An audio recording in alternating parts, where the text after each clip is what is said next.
Hello, Budismo Pop rides again.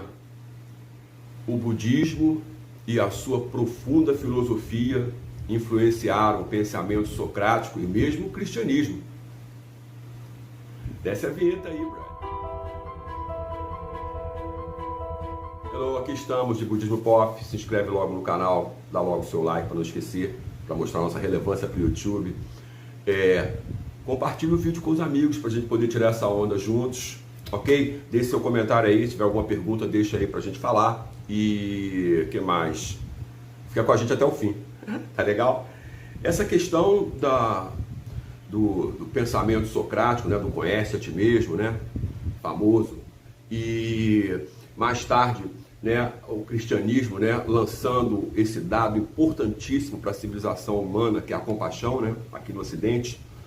Isso estava sendo objeto de um debate entre eu e mais dois amigos estudando budismo, né? E, curiosamente, a gente vê primeiramente o seguinte, né? Sakyamuni, século IX antes da Era Comum, 400 anos antes do Sócrates, né? 949, aproximadamente, antes do cristianismo. Bom, o que acontece é o seguinte, né? Tanto na poderosa filosofia grega, que vai despontar a partir do Sócrates, né? Desbancando os mitos, né? E a astrologia, né?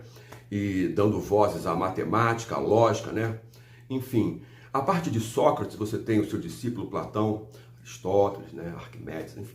Esses caras todos, há uma base interessante, né? Porque a partir do Sócrates, por exemplo, conhece-te a ti mesmo, é uma proposição extravagante para a época, apesar do Sócrates abrir todo um leque de busca de conhecimento e questionamentos, mas sem um alcance profundo daquilo que seria o cerne dessa busca. Por quê? Porque, na verdade, ele tomou isso da experiência dele enquanto marujo, ao viajar para a Ásia e conhecer algumas escolas budistas que propunham essa viagem importantíssima do autoconhecimento. É isso que Sakyamuni apresenta para o mundo, o primeiro Buda histórico, né? Siddhartha Gautama, né?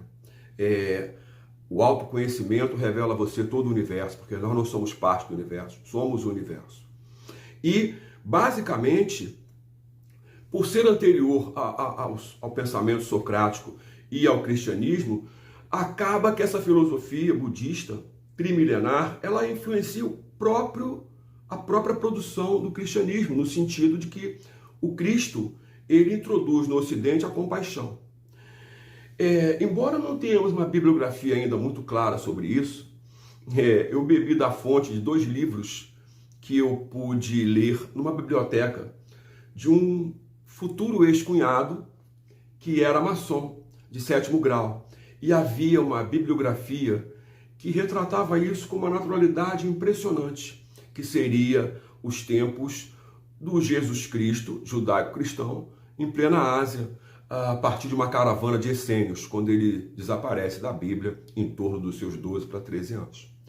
E volta uma década, 2 décadas depois. Obviamente que, provavelmente, como a gente não dispõe dessas fontes, já que era uma biblioteca de um rapaz maçom graduado, deixa pelo menos a margem para o seguinte: a ideia da compaixão, a ideia essencial da compaixão, ela está no 9º estado de vida, que é o estado do Bodhisattva. O estado de vida são a base do budismo, né? 10 estados de vida, tá? Inferno, fome, animalidade, ira, humano, alegria, erudição, absorção, Bodhisattva, benevolência e Buda. Obviamente que a meta fundamental do fundador do budismo, Siddhartha Gautama, o Buda Sakyamuni, Buda histórico, porque todos são Budas, era apresentar para a humanidade o seguinte: todos são Budas. Veja, ele não está extinguindo as condições orgânicas de uma sociedade. Toda sociedade tem que ter uma elite, toda sociedade tem que ter as pessoas em variados graus, porque as pessoas são inteligentes em variados graus. As pessoas mais inteligentes produzem, as mais trabalhadoras trabalham e conseguem, as que não querem trabalhar tanto, porque você sabe, né? A compaixão é um elemento para você entender que todos, sendo Budas, podem alcançar aquilo que quiserem. O que impede, por exemplo, as pessoas de ficarem se vitimizando quando não conseguem as coisas, ou de responsabilizarem a sociedade, ou os pais, ou o governo pelos seus fracassos, né? Porque, na verdade, você sabe, se a questão é para você ter autoconhecimento e compaixão, você não pode mirar em nenhum dos 9 estados, você tem que mirar no seu estado de Buda. E nem Sócrates, nem o cristianismo apontam um caminho direto para essa direção.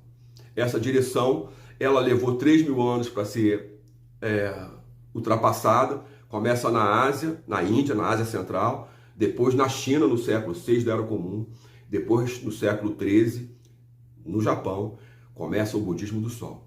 Então, a partir daí, a ideia da busca por alguma coisa está diretamente direcionada à busca pelo seu próprio estado de Buda, onde você, ao recitar Nam-myoho Renge Kyo, você realiza o mecanismo da viagem do autoconhecimento. Porque conhece a ti mesmo. Sim, porém, como vou fazer isso? Sabendo tudo, geometria, letras? Não.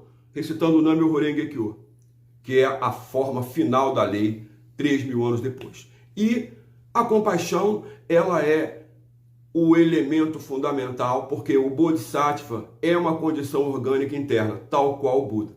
Só que o estado do Bodhisattva, ele é de compaixão.